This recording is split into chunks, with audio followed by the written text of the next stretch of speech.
Section 7 of 20 short science fiction stories by various authors. The Sun King by Gaston Deroux. The people of Parsia forgot their God, and worshipped only murder and sin. But then the virgin Tuche gave birth to a male child. Before the flood, even before Egypt's greatness, the world was divided into three main countries, named Japheth, Shem, and Arabenia. There were other less populated lands and places, Europa in the west, Helesta in the north, and the two great lands of the far west, called North and South Gautama. Now, at the juncture of the borders of the three greatest countries lay a mighty city named Oas. It was the capital city of the Arabian nation called Parsia. Its temple of skulls was the greatest known to any traveler, but the temples built to the god Mazda and his son Ehua Mazda were empty and unadorned. The people had forgotten God. Soki, king of Oas, sent out his armies throughout Japheth, China, conquering and slaying, bringing back ever more skulls for the Golgotha temples, more gold and more slaves for the enriching of King Soki. His harem was the greatest of buildings of the mighty city, and his wives beyond man's ability to count. Tuche was one of the finest ornaments of the city of Oas. Tuche was slim, her breasts were two mounds of magic, her eyes were pools of mystic green depths, her legs were subtle, sinuous beauty. But Tuche was a virgin, and in all that city of 1,000,000 sinful souls, she alone held aloof from the sins of the flesh. Which was very strange, for Tuche became big with child, though she had not been with a man.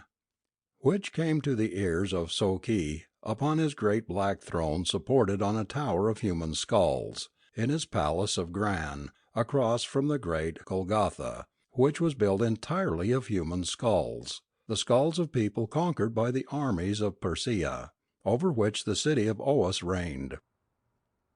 Soki shook his big belly under the lion's skin, let slip his serpent-skinned headdress, and let the battle-axe that was his symbol of office drop from his hand as he shook with mirth at the great and thumping lie told by Tuche. I suppose her child was fathered by Mazda, peering into her womb with his all-light. He laughed, Soki.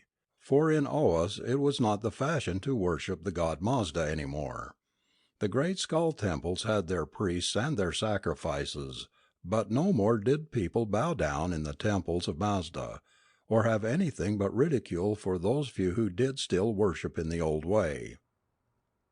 His serpent-skin headdress and battle-axe scepter, too, were relics from the past, just as the belief in Mazda, but more potent relics by far. With them he was the Sun King, Lord of Battles, Master of Life and Death, Creator of the Universe, Lord of Souls, Maker of the Law, etc. Without them he was just old Soki, getting fatter and more stupid every day. Bring this harlot before me, to see if she can produce a miracle to prove her child is not a common one. If she cannot, she will be stoned to death at once, do you hear? I have no time to be bothered with the lies of every sinning woman who seeks to hide her bastard's origin. Asha, the philosopher who had told his king of the birth of the child, nodded his head sadly and left the presence. Why did kings have to get so blown up as to be inhuman? He sympathized with the girl and her predicament.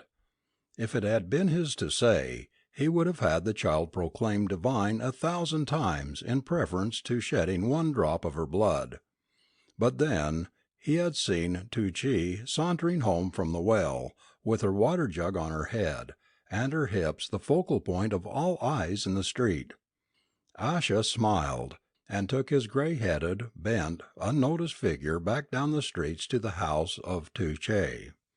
As he went, he pondered gloomily on the fate of this great city under the heartless and ignorant Soki. Surely, something dreadful would happen to Parsia, laying as it did at the juncture of the lands of the three mightiest kingdoms of the world: Japheth, China; Shem, Africa; and Arabenia. Any one of them could crush them, did they get themselves organized for it. And Soki preyed upon them all ruthlessly, knowing they could never stop warring interiorly long enough to attack him. Old Asha thought of the future, which his star studies were supposed to give him power to foretell, and of the great flood that was to come and wipe out all the old boundaries and nations. He thought of the peculiar grey blue sky, which the wise men had taught him bore up within its whirling self vast oceans of water, waiting for the time to drop the whirling water shell upon them all. He thought of Europa, the great land in the west, and all her peoples. He thought of Helest, that mighty and gracious land in the north, and all her beautiful and strong and courageous people. And he thought of the true great lands of the far west, called North and South Gautama. And he was sad, for they were all to die in the great deluge to come. But the time was not yet come. Sadly he pushed among the stalwart copper-coloured men of Oas, gazing a little wistfully at the women's proud breasts and the strong young thews of their lovers beside them. If only he were young again, Asha sighed, and knocked upon the low rude door of the house of Tuche. The smile of the beautiful Tuche made him welcome, very proud to have the wise man come from the court inquire after her child. "He worries me, wise Asha," said Tuche, moving slim and supple as a panther to sit protectively beside the little cradle of bent ash boughs lashed together with strips of hide. "He talks like a grown man, and him not yet weaned." Old Asha looked down upon the overlarge infant solemnly looking back at him. He nearly fainted when the tiny red lips opened, and a strange, small voice, cultured and adult, said, "I am not the child you see, but your god, Mazda, speaking through the child's lips." Asha pondered only for a moment, then turned in anger upon the woman, Tuche. "I pitied you, harlot, because the king has ordered your death if you did not produce a miracle. But I did not think you would hide a man behind the child's cradle to befool me. Old Asha, what do you take me for?" Tuche broke into tears, bending her graceful neck and sobbing to hear that the king had decreed death for her. But the peculiar voice came again from the child's mouth. "Take me in your arms, Asha." Feeling very foolish, but unable to refuse for some mysterious reason, Asha bent and picked up the child. "O man, temper thy judgment with patience and wisdom." Asha knew now that it was the child's voice truly, and at last asked, "Why do you come in such a weak and helpless guise, O Lord Mazda? I had hoped to see a god appear in stronger shape." "Nevertheless, through this helpless child in your arms, this city shall be overthrown, your self-made king of kings, and I shall deliver all the slaves and strike off all the bonds from the old time. Mazda will have this city for his own, or it will be destroyed forever." Now Asha was filled with wonder and asked the babe of many abstruse things, receiving answers beyond his understanding. So, at last convinced, he put the babe down, turned to Tuche. "Listen, maiden, who in my eyes is without fault. I cannot go to my king and tell him one word of what this child has revealed, for I would only die with both of you as a liar and worse. You must take this child and hide him away from the eyes and the ears of the men of this city. You in your innocence do not understand the ways of kings and courts and warriors and such things. Flee, for if you are here tomorrow, you will die and your child will die with you." Asha took himself out then, and made his way sadly along the crowded streets to his home. There he packed up a few belongings and left to go into hiding himself, for he knew better than try to tell Soki any such cock and bull story. Yet if he went at all to Soki, he had to tell something, and either way someone would be doomed, if not himself. Tuche took up the babe and fled through the city by night to the home of one Kojan, a maker of songs. This man had long made love to her with his poetry and his voice from afar, and she knew he would hide her and protect her. Her heart was in her throat, because she wondered if he would believe in her virtue now that she had had a child, or in her love for him when he felt that another had given her child when he had been denied the privilege. Slender and dark-eyed and handsome he stood in his doorway, looking upon this girl who had come to him with her babe in her arms. A babe by another! His heart was hurt, tears came unbidden to his eyes as he turned and allowed her to enter. For a long time he could not speak, the shame and the hurt and pride and the strange new sudden emotions in him not suffering him to talk. At last he said, "Tuche, I love you, and I cannot deny you anything. If you put this shame upon me, I will bear it as my own. Consider this your home, and me as your slave. If I did not love you, I would not bear this, but I do." Tuche saw the conflicting emotions upon his face, how his dark red lips struggled to remain firm, how his thin, wide nostrils trembled, how his eyes were wet with unshed tears, how his shoulders bowed as with a sudden burden. "Oh, my dear Kajan, I have no other friend to whom I can turn, and that I thought of you, who has only loved me from afar with your eyes and your soft sad songs, should tell you that I bring you no shame or insult. This is not the child of another man, for I have been with no man, ever. This is a child of the legends, a son of a god in the skies, our god Mazda. He is a miracle, as hard for me to believe as for you, but it is true." Tuche could not stand the unbelieving eyes of Kojan, who thought that Tuche lied, and looked down at the sleeping babe in her arms, saying with a pitiful voice, "Please, little stranger who talks like a wise man, wake and tell my Kojan that you are not the son of a man, but the son of one whom no maid could resist or run away from, ever. Tell him, little one." And Mazda heard Tuche imploring speech of her child, and made it to speak with his own voice. "Kojan, what my mother says is true. I am the child of the All Light, endowed with powers beyond ordinary men to accomplish my Lord's mysterious purposes here on earth. Do not hold my mother the less for my birth." Kojan sank slowly to his knees, realization stealing over him as he heard the adult words issue from the suckling babe's mouth.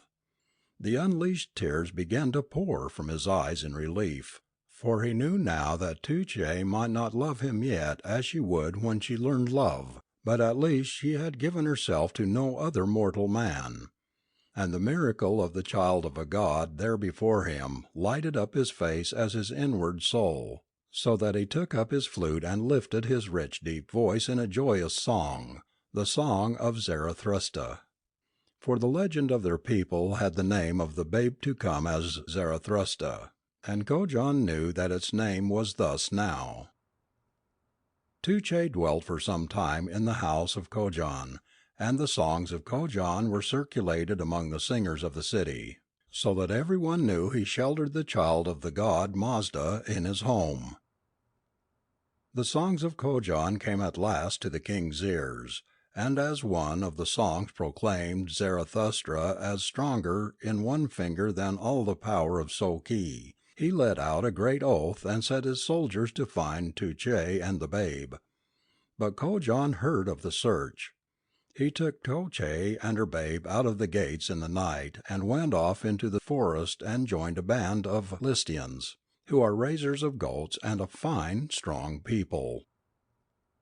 Now when the search failed to find the babe, Soki proclaimed that every male child of the city Oas should be slain if the child was not found.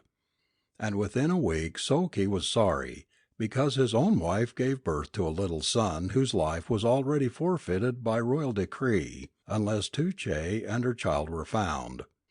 And they were not to be found in all Parisia. Asha, the old philosopher, who had been in hiding all this time, now came out of his hole and went to the king to give him counsel.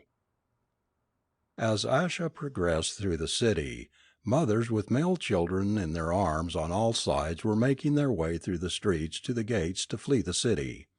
For no decree of a king of Oas may be repealed, but is law for evermore. The king sat upon his throne of skulls, gnawing his nails off his fingers, for he had either to slay his own son or say that a law once made by a king could be unmade. If he allowed the law to be thus abused even by himself, such was the nature of his people they would have no respect for him, and might even kill him for a fool who could not enforce his own decrees when they hurt him a little. So it was that when Asha presented himself before the king, Soki asked, "What shall I do, O Asha? My son has smiled in my face." Asha was prepared for this, and answered, "Thou shalt send me and thy son and thy daughter's son and every male infant to the slaughter pens, and have us all beheaded and cast into the fire. Otherwise it will become true as the infant Zarathustra prophesied. His hand will smite Oa's city, and it will fall as a heap of straw." So the king appointed a day for the slaughter, and 90,000 male infants were adjudged to death. Kojan, from the safety of the forest, made a scornful song about the tyrant of Oas who went to war against babies, and it was sung everywhere in the city, and the king could do nothing about it, for it was cleverly worded, seeming to approve, though in satire only. When the day for the slaughter arrived, there were but 1,000 appeared with their babes out of the 90,000 adjudged to death, all the rest having fled to the forest as had Kojan. The king saw an excuse in this to get out of killing his own son, and stood pondering how to escape his own decree. His wife Betraj came before him, holding out her son, saying, "Here, O king, take thou thy flesh and blood, and prove the inexorable justice of the king's decrees." But the king said, "Let the officers go and collect all the others who have fled beyond the walls, and until are gathered here before me, no matter how long it takes, let the decree be suspended." Now the god Mazda moved the soldiers' minds to see their king had not the backbone to enforce his own decree when it hurt himself, and they, one and all, took up stones and stoned the king to death. Asha, standing stripped for the slaughter, was made king by the clamour of the men who stoned Soki to death. A great voice came out of the sky and announced to the people that God had given them a new and righteous ruler. Asha bowed his head and accepted the task put upon him. The people gave thanks to Mazda the god, and Asha proclaimed him all to the city. Off in the forest, Tuche lifted her eyes to those of Kojan, and thanked him for saving her son. And Kojan touched her with his fingertips, and kissed her on the lips, and the child crowed lustily to see their love. These two walked through the forest of the goats, Tuche bringing beauty like a spring breeze with her, and Kojan singing and touching his harp with magic fingers, so that joy and love walked before them, announcing them to the Listians, the people of the forest. When Zarathustra, the infant child the woman bore in her arms, lifted up his piping voice and spoke to these rude wild people, their worship sprang into life, for surely these were gods come to them. And thus all the people gave up the worship of murder and became Zarathustrians. End of section 7.